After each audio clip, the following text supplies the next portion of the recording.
Bike Safety Podcast with Vance and Bart. It's a trap.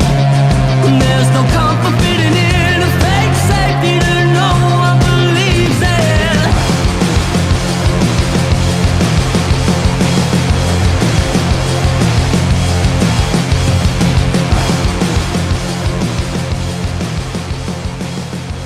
I've been thinking a little bit about the value of laser focus and trying to dig into something very specific. So I'm just thinking about things like the Free State project or things like that, where you really get everybody on the same page and laser focus, narrow your scope, and just go all in on one thing. It seems like it's worked in New Hampshire. And I for those who don't know what I'm talking about, I'm talking about like New Hampshire and like sort of the Free State idea of like everyone just moved to one place and, you know, work on that. And I think like some folks doing like a local government thing, probably trying to do the same thing. Like the freedom cells and whatnot, or those people, it's kind of like a little commune of freedom loving people or whatever that's going on right now. Yeah, I think there's some value to that, right? The idea of everybody getting on the same page and saying, "Hey, here's the plan. You know, get with it because you're either for us or you're against us." To use some parlance from your favorite president and mine. You're right. Well, I mean, there's definitely something to be said to like the getting libertarians to not act like cats and get together on one project and work hard at it and make some progress. But there's a lot of danger in. There's not a lot of danger in doing that. There's a lot of danger in telling people to stop doing what they're doing. And it's a dumb idea. And you got to do this. For one, you're going to have fall off. So say you do convince a lot of libertarians that it is a dumb idea. Not that it's dumb, like to fight for liberty, but like it's dumb because it's not the thing that we want to do over here on this side, right? I think you're going to have a lot of fall off where like these people were excited about the thing they were doing. And they're not excited about your thing. But now nobody really, you know, everybody talks down to them about the thing they were doing or whatever. And so they're not going to come over to your thing. They're going to go back into hiding, like after Ron Paul lost the second time. When we look at the Libertarian Party, we see all this infighting. But I think only on the Twitter and social media that actual fighting.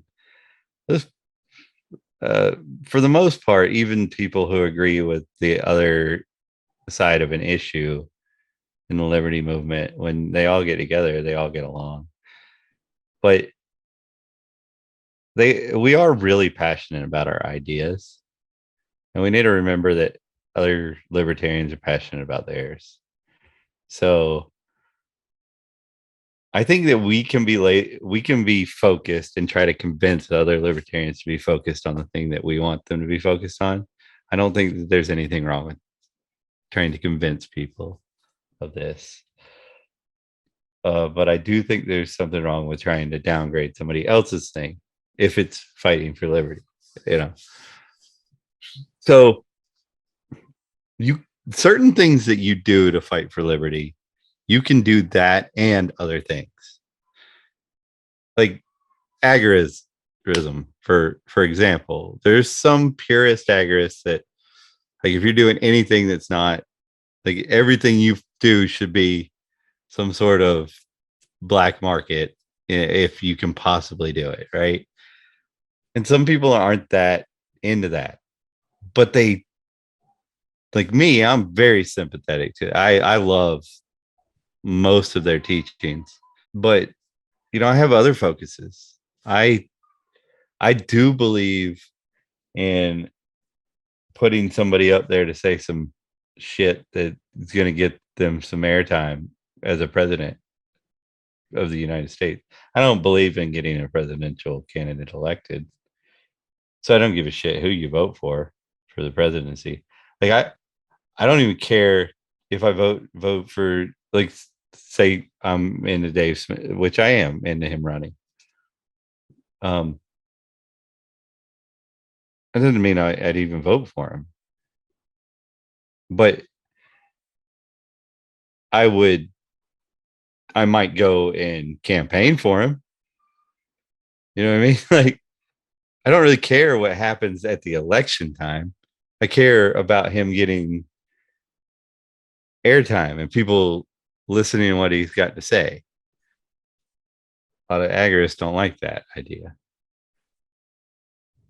So I get what you're saying about trying to, spread everything around and spread the love, so to speak, into these different areas of focus.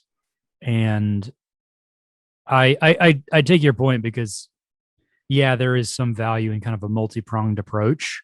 As a but to me, it's not just about the laser focus, because, yeah, practically, if we're not taking people's opinions into account and like their morale and all that stuff, the like laser focus makes a lot of sense practically. But even outside of that, it's not necessarily that I'm knocking everyone's version of liberty or what they're doing to advance it. It's also coming from a place of like a morale boost, right? Because let's say you are some guy, doing your own thing as opposed to joining my thing.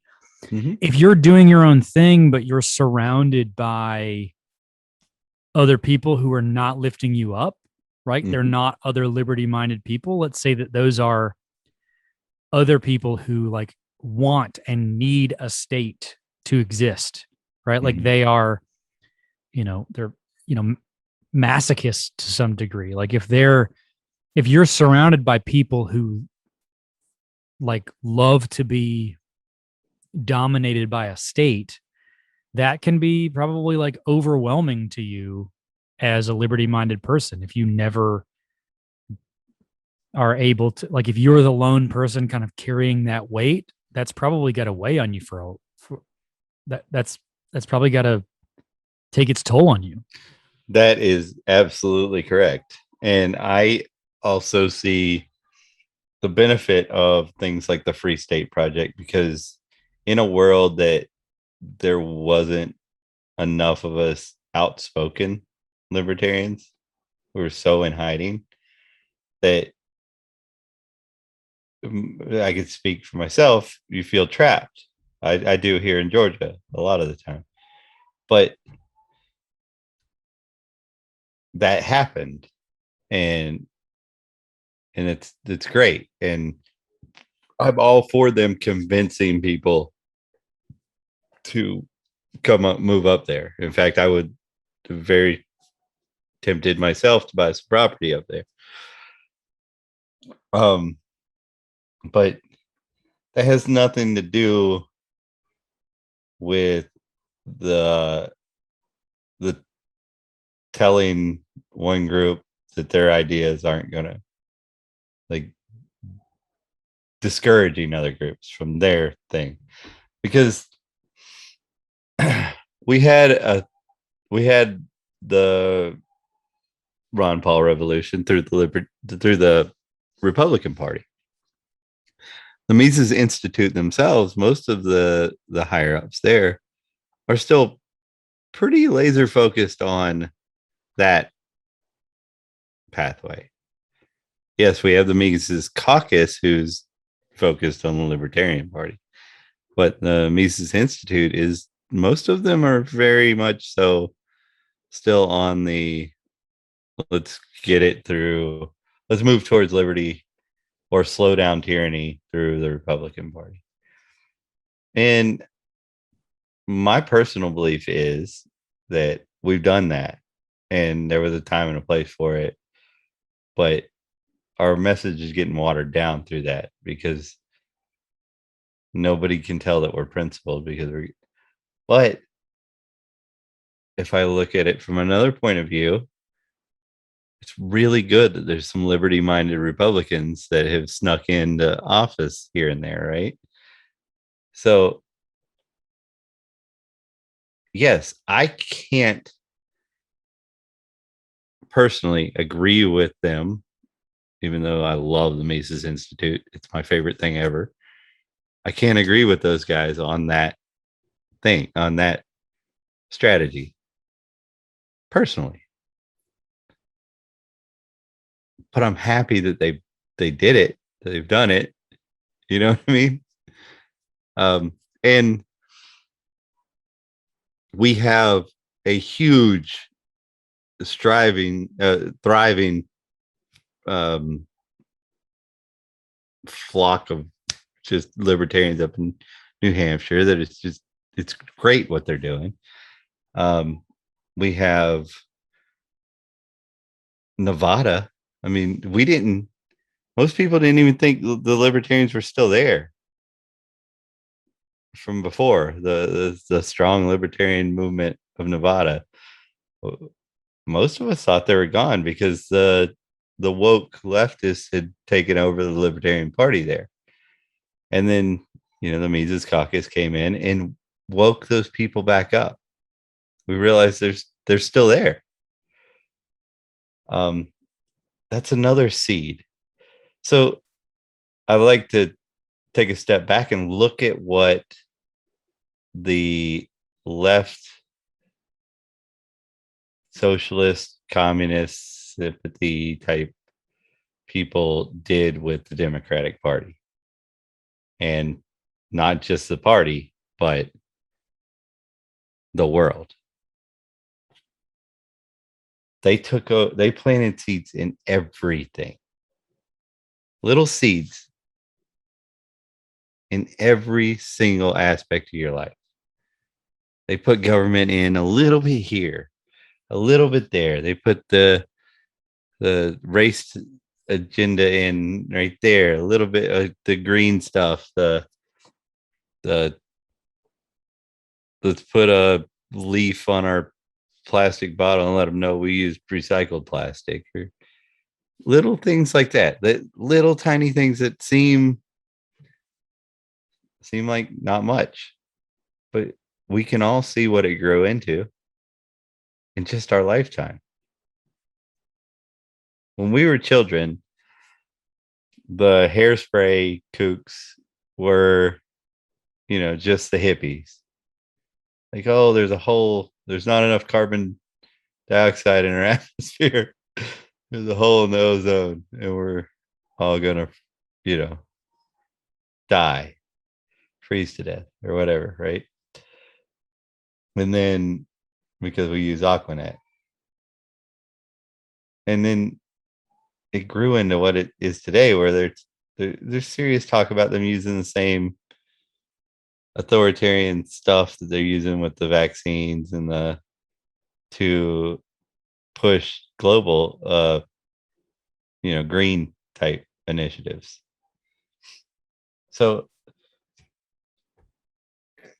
if we do that, if you do your thing and support other people doing their thing, and you can do more than one thing too, let's I think that's where we need to be. We don't need to be just one thing, because if it fails, it's over. If we're all doing a little bit here, that means that you don't go into whatever you're doing and hide as a libertarian. That's something that is hard for people, in the work you do. You can't come out as an anarchist at work. It would destroy you. Yeah. But you can also not hide libertarian ideas. You can plant seeds every chance you get where you disagree with somebody a little bit on something that you kind of agree with them on, and just do it over and over every single chance you get. Every single chance you get, you plant another liberty seed in every single thing you do. Buying donuts at Dunkin' Donuts. If you have a chance to, do it. We don't need to be afraid anymore. There's enough of us out there. Well, and that's kind of the point I'm raising about saying there are enough of us out there, but are there enough in that sphere, whatever that sphere is that you're working on, right? Because we can say, oh, there are these seeds that we could plant in this other area, but are you strong enough if you do come out, right? Are you strong enough to come out and in support of those things? Because if you at your core are one of these people who do want to, like, you do want to be dominated by like a government or a state, and that temptation overwhelms you because you are surrounded by people who want let's say you are surrounded by people who want a big government, and then that eases you into your understanding of minarchy or kind of continued movement of the goalposts, right? Yeah. So personally, I'm not interested in creating another government that's small, but there's a utility for that. I don't want to knock that idea because it is the natural step towards an anarchist society that I don't think I'll ever see in my lifetime, but I would love for maybe my kids to see it. So I do want to get there to that, but that's not the end.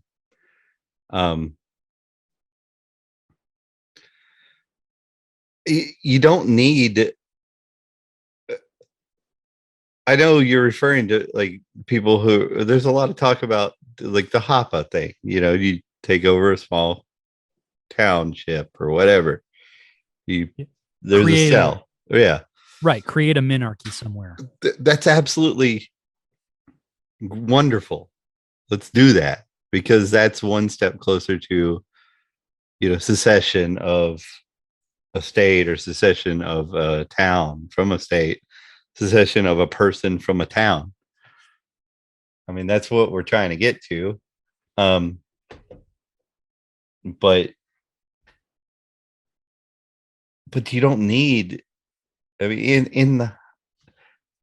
in the Hoppian idea, you don't need a lot of people. You don't need all the libertarians to do that. In fact, Hoppa's really good about saying, just because you agree with, you're a libertarian with somebody else, doesn't mean that that's the group that you should live with. There's a group of libertarians that you're going to get along with, that you guys should have a relationship. But there's another group of libertarians that you guys aren't going to get along on most things. You can peacefully coincide and trade between each other, but like living next to each other, probably not going to be a peaceful community. And I think we can all understand that by just walking down your street and going, oh, I like that neighbor and I don't like, But so take over a township. Why does everybody have to be focused on that for you to do it? Like, you do it. Or the thing that I've been trying to avoid saying, but I think really has to come out, is that exact point. I think a lot of these people who come up, who spout these ideas, not necessarily the guys who think them up, but start saying this is the only way you have to do it. They're looking for somebody to do it for them as opposed to doing it themselves. They just like talking about it. Don't like that. That's something that us libertarians got to stop doing. Talking about liberty and informing people about liberty is definitely a great tool and something we need to do. But the people who talk about one way to get there and every way else is bad or whatever. If it was so good, why aren't they doing it? Maybe they are, maybe they plan to do it, but do you not see it as them maybe just using that as a call to action? I mean, I guess it could be, but a call to action isn't successful where you're putting down the people you need to be active. My idea of my liberty is different than your idea of your liberty. That's why liberty is the right way to live, is because it is different and we shouldn't be forcing it upon everybody else. So if you want me to help your movement, then you certainly don't need to be putting down things that are working in other ways. I mean, not to mention the things that haven't worked yet, but I'm talking about like there are certain people out there that have good ideas themselves for a step towards liberty that are putting down and calling names towards movements that are working right now towards liberty, growing I'm not talking about growing the Libertarian Party, which they are doing, but growing the seed, like the plant, the roots are getting out there. It's expanding. My cousin who was, I don't know, 3 weeks ago, thought the Taliban is who flew the planes into the Twin Towers. Yeah, should we do our own little fact check here? Should we? Because that's what the internet's obsessed with these days, is fact checking everything. So, right. Do you want to do a real quick fact check for those because I would say that your cousin is not alone. And no, he's honestly, not. Even a lot of the people who are listening to us now, even if they're very like much in the liberty movement or they consider themselves libertarian, they might not know that history. I'd be glad to hear your fact check on that, because I think more people need to know. We don't need to go like full on Scott Horton, right? Like a 6-hour episode. For us who have sat through a Scott Horton episode or speech and drooled in awe, yeah, because I want 6 more hours, but we can distill it for everybody else. Right. The Taliban is not the group. It was Al Qaeda. Al Qaeda. Is there another pronunciation? Okay. The Taliban had nothing to do with it. Taliban man. So the Taliban was the group of fighters that we armed to fight against Russia, which is mostly farmers and whatnot. And yes, Osama bin Laden was part of that. But after Russia left, the Taliban, while they were annoyed with America's presence where it was, didn't really have anything to do with their farms and their tribes. So they really weren't that concerned about it. But so therefore, Al Qaeda was split away, and then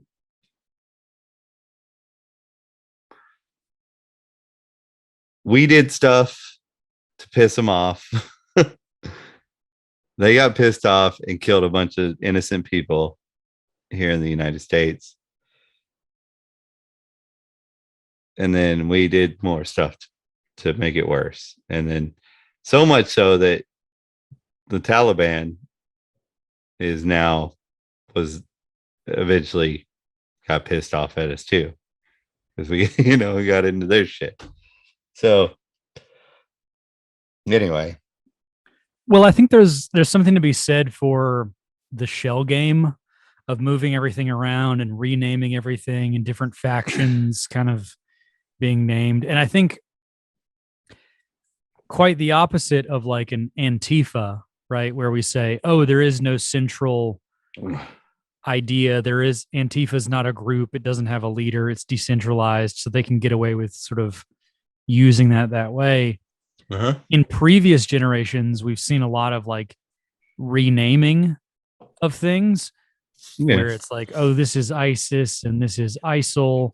Because to the point you're making about, the Taliban versus Al Qaeda, all of these things, if everyone said, oh, this is Mujahideen and this is version 2 of that, or whatever, I think people would track a bit better. But we don't. Like, we constantly are going through a rebranding exercise, so you don't know where any of these folks come from. Yeah, well, that, and it was purposely done through Bush Jr. to confuse the Taliban with the Al Qaeda. They were mentioned together in everything, even though that they fought each other. Like they didn't split and were like, oh, we're cool. It was a violent split. So, yeah, it wasn't exactly. People are like, oh, so what's the difference? They're all armed and they're all, well, one is like, I like to at least, when the Taliban, when we invaded, it was just like a co-op it was like a militia of farmers. Back then they weren't drug farmers, they were just farmers, but it was like a militia, like a Texas militia. Now imagine China comes in and invades your country, puts the government they want in charge, and takes your government that you didn't even really know existed out and says, no, this is for your own good. What does the Texas farmer militia do? They go, no, I don't think so. No. Now we're enemies. Like we were happy with like not even talking to you guys before. We were happy to ignore you. Yeah. So that's what happened. And the bad thing is everybody who made the moves to make that happen knew that the Taliban was not involved in 9/11. Every single one of them. And that's your fact check for the week. Mm-hmm. So what I was getting at is my cousin was saying things about the Taliban, like, how aren't we afraid of them, doing another attack on the United States? And I was like, well, for them to do another, they would have had to done it once, Thing. But and I was like, all right, well, Scott Horton spoke at Freedom Fest and he blamed it on his speech was geared towards the bad things the Democrats did, a little bit more than the Republicans, because, Republican crowd, right? And I was like, all right, I'll send it to him. And he's like, So now I get a phone call from him, and he's like, can you believe these pieces of shit? And he's talking about how, what did he say? Well, at least he called me and said, at least the government believes in gun rights for foreigners because they gave them a bunch of machine guns and whatnot.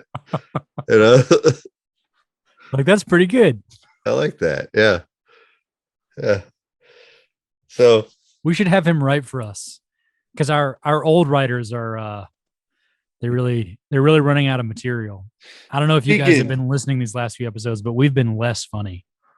Speaking of which, I do want to do a shout out to Rare Breed Trigger for fighting back on the ATF for basically destroying a huge line of their product.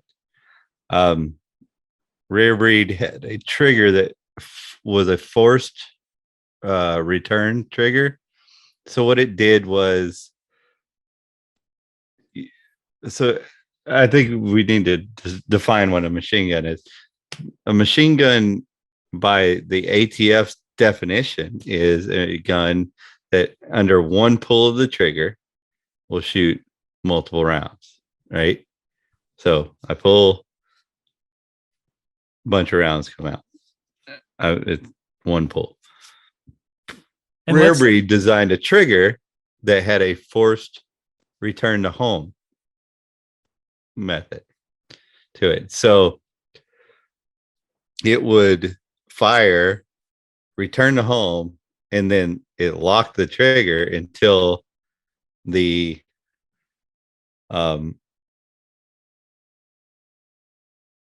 receiver was back and another round was in the chamber, and then it would unlock the trigger. This is all in split second, and you could pull it again. Thoughts being you could keep some force on it and it would push your finger back and you could fire another shot, shorten your rate of fire. So attorneys, everybody, patents, tons of people bought it. ATF just, without even redefining, they didn't even go through the work of redefining what a machine gun is. They went under the same Trump authorized BS that they used for the bump stop, and just was like, oh, yeah, that's a machine gun now. So let's dig into that just for a second before we even go further. The idea that, let's say, a machine gun, if I pull the trigger back and wrap it with a very strong bread tie, that means that no human intervention is needed to pull that trigger again. Yeah. Right? Whereas something that is forced return to home, that would loosen that bread tie or whatever. Right. And you'd get that one shot. Right. There's a huge difference there. So yes, I know, because I know you leaned into effectively the idea that you want to put some force on it so it can increase your rate of fire, but there's still very much a human element to that.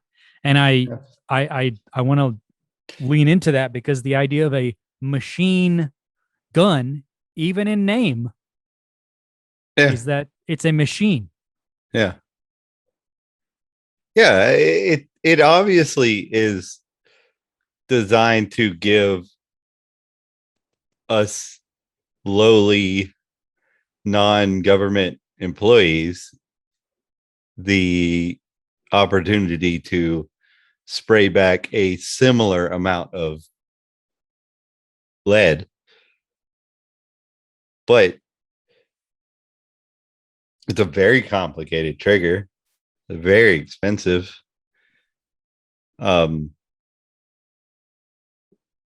When a machine gun is like a shorter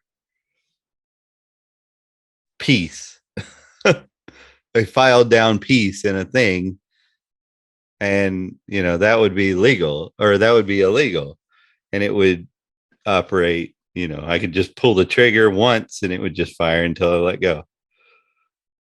But this was doing everything that we were supposed to do, going through all these hoops, designing this extremely complicated thing to give us the ability to shoot at least a similar amount of ammo downrange. And they just go, no. After all these people have bought it. And the ATF was said, no, you have to contact you have X amount of days to contact everybody who bought your trigger and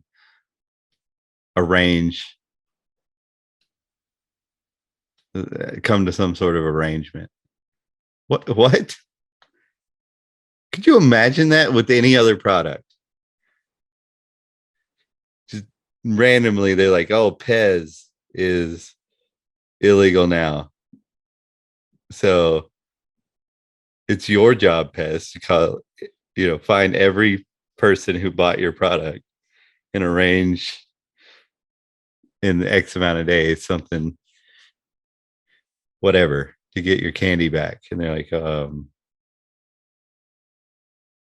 I sold my Pez to somebody else, Shout out to my homie Matthew who collects Pez dispensers.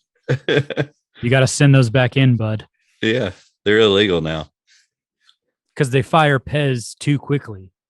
So something I would like for Rare Breed to do, if they got any nuts, which seems to me that they got a bunch of them, was accidentally leave if you guys lose and you have to return the money and like all the shit, and now this is illegal. Accidentally leave the plans and schematics for your Rare Breed trigger in front of somebody who knows how to put them online. Here's some mental gymnastics that I would like you to go through. If it is found to be an illegal mechanism, an illegal part to manufacture, I guess, and it is patented, is it then also illegal to distribute that information on how to? I think obviously law doesn't really matter here because we've seen what they've done, but right, I would argue that that's a whole nother argument. Now you have to tell me to stop doing that and try to contact all the people that I've given that information to. And if you give it out for free, it's out there for good.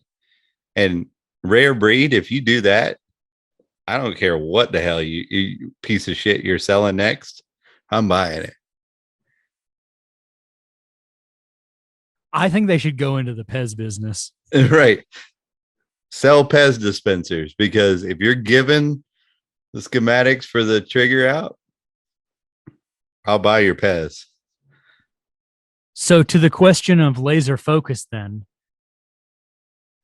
should we all abandon everything else we're doing and focus on these guys and help these guys fight this fight with the ATF?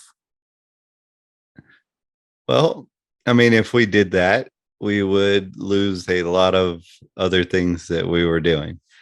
But say we continued to do things that we were interested in doing as libertarians and planting the seed in any opportunity we had.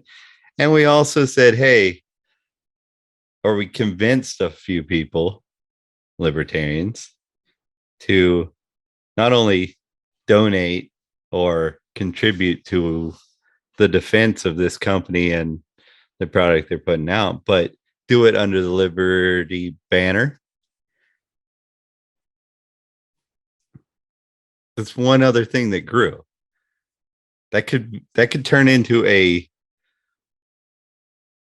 whole nother group, like the Mises Caucus and the Free State Project. Like it could be like a defending the, against the AT, whatever. It could be whatever cool name you want to give it. It could be a whole nother thing. And I bet people who are in this one will be in this one, and the people who are in this one will be also in this one. This one, like it doesn't have to be one thing, because I want to do it all. I'm more interested in a few of these things. So I have to pick my time. But like, I think we should be open to everybody. Like if you're a minarchist who is radical and wanting to, do the take over a township or whatever, like let's do it, man. I'll come, I'll talk, I'll do whatever, man. And then I'll leave. I'm not gonna sit there and be in the government and shit like that. But like, I'll help. I'll donate money. I'll ask the people listening to donate to Rare Breed Triggers or whatever. Let's do it now. Let's say we're going to do it for the next week. Anybody who sends us anything to our crypto address, we're going to send that as along with a statement as a part of the Rare Breed ATF Defense Fund. There you go. I like that. And I think we should do that. And for all the minarchists out there who think that all anarchists hate them, I've Jacob Hornberger, I've read all his books. He's a minarchist, but he's a radical minarchist. If you're a minarchist with some nuts, man, I'm on your side. You know how small the government would have to be before we started disagreeing on shit? Like besides like just in our minds talking about, what could be, but like actually in a situation where we were like, oh, a government that could only do these few little things. And I'm like, oh, a government that isn't there. I'm not going to see the minarchist thing in my lifetime, most likely. But let's fight together, guys. We're all in this fight together, and we just need to do it. We need to do it smart. We need to not piss off everybody. Like I understand